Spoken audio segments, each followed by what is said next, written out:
This effect makes your photos and videos feel like they're moving inside a real 3D space.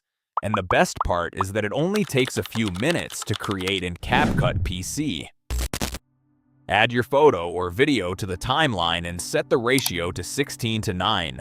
Scale the image slightly so it fills the frame, then position it however you want. Go to Effects, search for Player 3 and drag it onto the clip.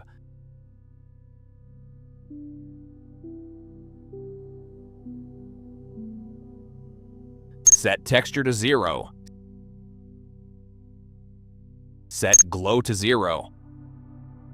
The effect starts with an animation we don't need, so set speed to 100 to make it finish as quickly as possible. Now duplicate your image by holding Alt and dragging it above the timeline. Trim the duplicate so it covers the unwanted opening animation. Move to the point where the Player 3 animation has completely finished. Open the effect settings and add a Details keyframe. Zoom in slightly and set Rotate to 42 degrees. Use the horizontal and vertical controls to position the image exactly where you want the movement to start. Move 3 to 4 seconds forward. Increase Rotate to 60 degrees. Zoom in a little more and reposition the image to create movement across the frame.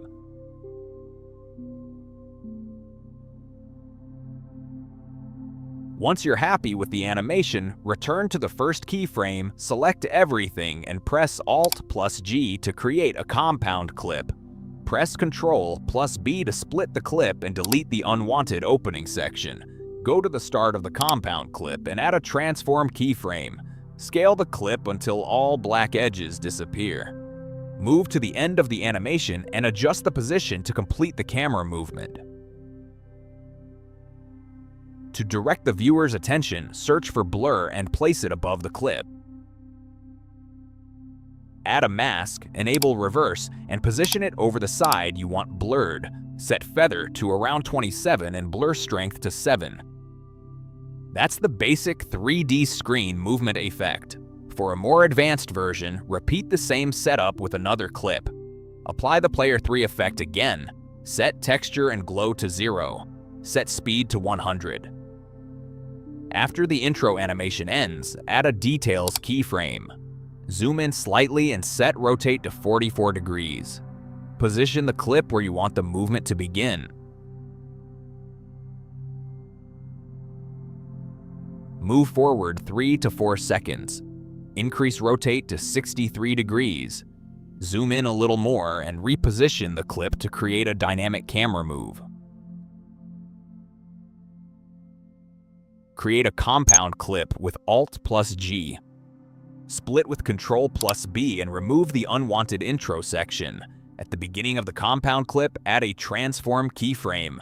Scale the clip to remove black edges and set Rotate to -1 degree for extra motion. At the end of the animation, adjust scale and rotation again if needed. To improve image quality, open Adjustments. Set Sharpen 35, Clarity 10. Now add a blur effect. This time choose a circle mask and enable reverse. Place the circle over your subject and set feather to around 16. Add a mask keyframe at the beginning. Move forward through the timeline, adding new mask keyframes and adjusting the circle position to follow your subject. Continue until the mask tracks the subject for the entire clip. Finally, lower the blur amount to somewhere between 5 and 10. Your 3D screen movement effect is now complete. Don't forget to like and subscribe for more tutorials. Have a nice day.